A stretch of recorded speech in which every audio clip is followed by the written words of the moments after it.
Paz de Cristo, meus irmãos, mais uma vez aqui no canal Reino de Deus, sempre procurando trazer estudos para a edificação dos irmãos.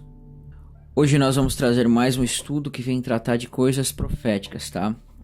Já vem um bom tempo que eu venho trabalhando nesse estudo, que ele é como se fosse uma continuação do dízimo de Jacó. É quase como se fosse uma segunda parte.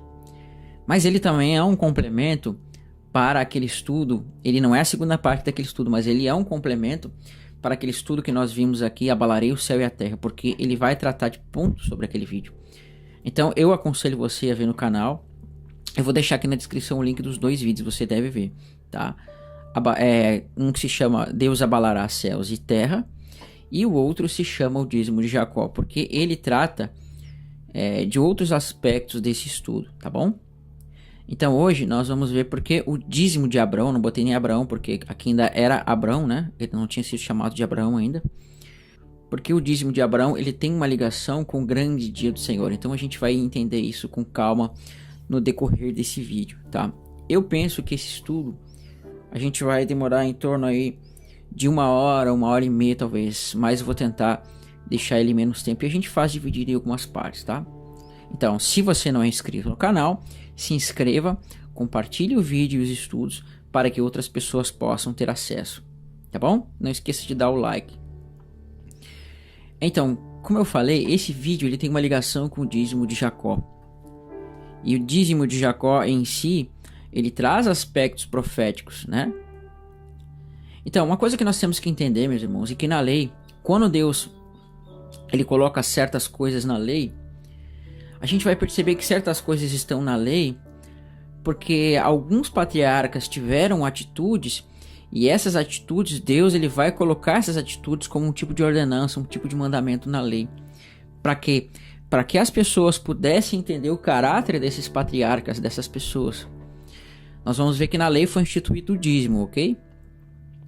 Só que antes de ser instituído o dízimo na lei, a gente vê que Abraão e Jacó, eles fizeram um voto, eles voluntariamente entregaram esse dízimo para Deus.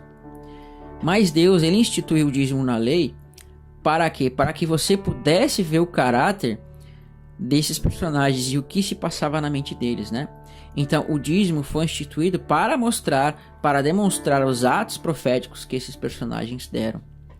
Claro que naquele contexto era para instituir a justiça na terra, né? Para que os órfãos, as viúvas e os estrangeiros tivessem uma forma de ter justiça, né? Esse era um dos aspectos. E justiça aponta para Cristo, como nós vamos ver. Então eu já fiz um vídeo explicando sobre esses detalhes proféticos dos elementos do dízimo, eu não vou fazer aqui nesse contexto, tá? E o interessante é que Deus, ele se utiliza de contextos. Nós vemos nas profecias que, por exemplo, vamos pegar o Apocalipse quando fala das 7 igrejas. Nós vamos ver que nas 7 igrejas vai tratar de Balaão, vai tratar de Jezabel. Nós vamos ver que o Apocalipse em alguns momentos vai mostrar o Egito, em outros momentos vai mostrar a Babilônia. Por quê? Por que isso? Porque o Apocalipse é quando Deus pega todos aqueles elementos de todos os tempos que estavam apontando para o futuro e faz uma história só. Ele vai pegar tudo que está em todas as histórias de todos os tempos que apontavam para elementos que Deus queria fazer no fim, e ele vai juntar todos num só. Então ele vai pegar partes da história da Babilônia, parte da história do Egito, parte da história dos profetas, parte da história dos apóstolos, e vai somar tudo numa história e formar uma história no final, com elementos dessas histórias do passado. Então vão ter elementos de Balaão, elementos de Jezabel, né, elementos de Abraão. E quando você vai para o dízimo de Abraão, você vai ver que um desses elementos que vão aparecer no final, eles vão estar tipificados no início, nesse contexto de Abraão. Amém? Então ele forma um contexto no final, baseado nos contextos que houveram no passado. Amém? Então essa é uma introdução para este ponto aqui.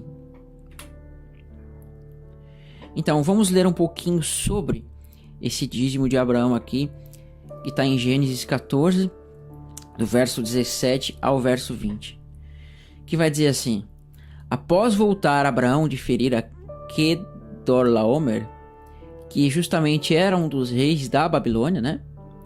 Que era um dos reis babilônicos, e aos reis que estavam com ele. Então a gente vê que é uma batalha entre Canaã, os reis de Canaã, que era o rei de Sodoma, rei de Gomorra, rei de Zoar e o rei de Admá, né? Justamente aquelas cidades que no futuro vai cair fogo. Então, a gente vê que essas cidades, quando Ló ele vai ser salvo, a gente vê que essas cidades elas são destruídas. E pelo fato de elas serem destruídas, a gente percebe que Deus estava querendo mostrar tipologias para o final também, né? Por isso que em Apocalipse a gente vai ver que vai ter uma cidade que é semelhante a Sodoma, semelhante ao Egito. E essas cidades, Sodoma e Egito, elas têm uma coisa interessante. Assim como a Babilônia, todos esses contextos, Babilônia, Sodoma e Egito, a gente vê que é um contexto onde Deus tira o seu povo dentre aquele meio, né? Ele traz uma libertação. A gente vê que isso aconteceu com Ló, quando foi tirado de Sodoma. A gente vê que isso aconteceu no Egito, quando Deus tirou os israelitas do meio dos egípcios, e também no contexto de Babilônia. Este exemplo também vai acontecer, vai tornar a acontecer no final. Por isso que Deus vai dizer assim: sai dela, povo meu. Não vamos entrar aqui no mérito literal ou espiritual, tá?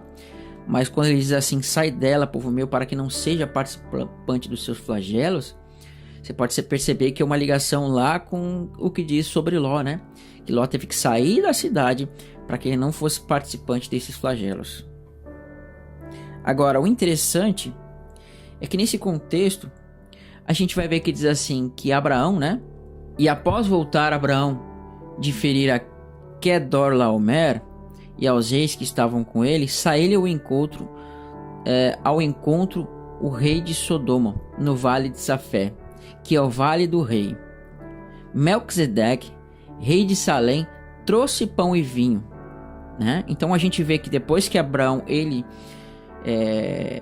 eliminou aqueles reis, Quedorlaomer, Anrafel e aqueles outros que estavam com ele, né? A gente vai ver que Arioque também, e também o outro era Tidal. Depois você vai pegar na sua Bíblia, você vai pegar todos esses reis, tá? De Gênesis 14, você vai pegar Anrafel, Arioque, Quedorlaomer, Tidal, Berá, Birza, Sinabe, Semeber e Belá. Todos eles têm nomes terríveis, né? Por exemplo, Arioque quer dizer, se eu não me engano, aquele que é como um leão. Anrafel significa, se eu não me engano, o portador da escuridão. Quedorlaomer é aquele que tem a ver com medida, eu não lembro agora. Tidal, rei de Goim. Tidal eu não lembro o significado agora, mas significa rei das nações. Berá significa filho do mal, né? Então, todos esses nomes são nomes que tratam de coisas malignas. E a gente vai ver que Abraão tirou Ló desse contexto, desses reis que eram justamente malignos, né? E aí vai dizer assim: rei de Salém, que aponta para quê? Para Jerusalém. Então o rei de Salém trouxe pão e vinho para Abraão. Então Abraão ele salvou a Ló. E Melquisedeque, quando Abraão estava indo para o encontro do rei de Sodoma, Melquisedeque aparece no meio do caminho e diante de Abraão ele entrega pão e vinho. E o interessante é que esse pão e vinho aqui, né? Pão e vinho, ele tem uma aplicação interessante para nós, né? Ele tem uma aplicação que ela é interessante para nós. Por quê? Aqui, pão e vinho, vamos marcar aqui, trouxe pão e vinho, né? Corpo e sangue. Por quê? Porque o pão, ele representa o corpo, e o vinho, ele representa o sangue. Então, perceba o seguinte, que aqui você tem uma tipologia justamente do que? Da nova aliança. Melquisedeque, ele traz pão e vinho para Abraão. E quando nós vamos para a lei, justamente Deus mandava aqui na lei, o dízimo deveria ser do trigo, do vinho e do azeite, que eram tipologias justamente da morte e ressurreição e corpo de Cristo. E aqui Melquisedeque traz esses elementos para Abraão, fazendo uma tipologia da nova aliança, né? Então ele sai de todo esse contexto desses reis e agora ele vai entregar para Melquisedeque o dízimo, como vai dizer assim. Melquisedeque era sacerdote do Deus Altíssimo e este o abençoou a ele. E Abraão lhe disse: bendito, e Abraão disse, né? Bendito seja Abraão pelo Deus Altíssimo, que possui os céus e a terra, e bendito seja o Deus Altíssimo, quem entregou os teus adversários nas tuas mãos. E deu-lhe Abraão o dízimo. Então, a escritura nesse ponto, ela não é clara qual é o dízimo, né? A escritura, ela não é clara o que seria esse dízimo aqui. Ela simplesmente diz que Abraão deu o dízimo nesse ponto aqui. Mas ela não é explicitamente clara para nós qual foi esse dízimo que Abraão deu aqui para Melquisedeque. Então, quando você vai na lei de Deus, você vai ver que Deus ele começa a dar tipologia sobre o dízimo. Então, quando você olha para a lei que vai falar do dízimo, dos elementos que Deus utilizava para mostrar o dízimo, a gente vai ver que Deus ele estava mostrando mais ou menos o que se passava no coração de Abraão, e Abraão vai consagrar essas coisas para Deus, né?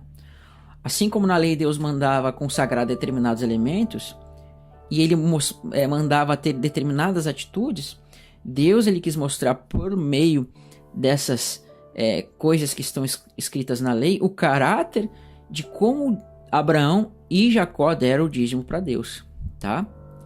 E a gente vai ver que algumas coisas interessantes vão aparecer na lei. Primeiro, na lei vai aparecer que o dízimo ele era do trigo, do vinho e do azeite e dos primogênitos dos animais. Então, a gente tratou isso no dízimo de Jacó, que era tipificações de Cristo, né? Do corpo, do sangue, do espírito e aquele primogênito como Cristo sendo o primogênito. E a gente vê que nesse contexto Melquisedeque entregou isso para ele. Só que o escritor de Hebreus ele vai nos mostrar uma coisa interessante aqui. Hebreus capítulo 7, verso 4 diz assim: Considerai, pois, quão era grande esse a quem Abraão, o patriarca, pagou o dízimo tirado dos melhores despojos. Algumas pessoas costumam dizer sobre o dízimo, né, que não, o dízimo não se paga, o dízimo se devolve. Mas aqui está dizendo que Abraão ele pagou o dízimo, né? Por que o escritor de Hebreus ele enfatizou essa expressão aqui, pagou? Porque ela é importante. Porque quando Abraão ele dá o dízimo, tá? Quando Abraão aqui ele dá o dízimo e ele recebe pão e vinho, você vê que está ligado com o caráter da salvação de Cristo. Então ele vai entregar esses despojos para Melquisedeque para mostrar uma representação que nós vamos ver daqui um pouquinho mais, tá? Mas agora o interessante é você notar que Cristo, quando nos salva, né? Ele, por meio do seu sangue, ele pagou o nosso resgate. Então é por isso que está dizendo o dízimo aqui, que está dizendo que Abraão ele pagou o dízimo. Por quê? Porque está mostrando que Cristo pagaria o nosso resgate, né? Ele pagaria o nosso resgate e em troca nós receberíamos o quê? O corpo e o sangue. Então Cristo ele deu a sua vida por nós, né? Ele ofereceu a sua vida por nós e em troca nós recebemos o pão e vinho, né? Em troca nós recebemos essa salvação. Então é por isso que essa expressão que diz aqui que Abraão pagou o dízimo. Ele pagou esse dízimo para representar a Cristo pagando com sua vida para que nós fôssemos libertados. Amém? Por isso que no contexto nós vamos ver que Ló ele vai ser libertado por aqueles 318, né? Porque vai dizer assim, Gênesis 14, olha só, Gênesis 14, do 14 ao 15, né? Abraão, tendo ouvido que Ló, seu sobrinho, havia sido preso, né, escravizado, ele havia sido levado em cativeiro, né? Você consegue ver a ligação que diz lá que Cristo levou cativo o cativeiro? Você percebe essa relação? E arregimentou seus próprios servos, nascidos em sua casa, 318, e perseguiu-os até Dan, e ele veio sobre eles à noite, e ele e seus servos, né, e os feriu, e os perseguiu até Robá, que está à esquerda de Damasco. Então, olha que interessante aqui. A gente vai ver que Abraão, quando soube, na verdade Abraão, aqui ele não tinha recebido o nome de Abraão ainda, Abraão, quando soube desse cativeiro que Ló havia sido preso, ele não pensou em duas vezes, né? Não pensou duas vezes, ele simplesmente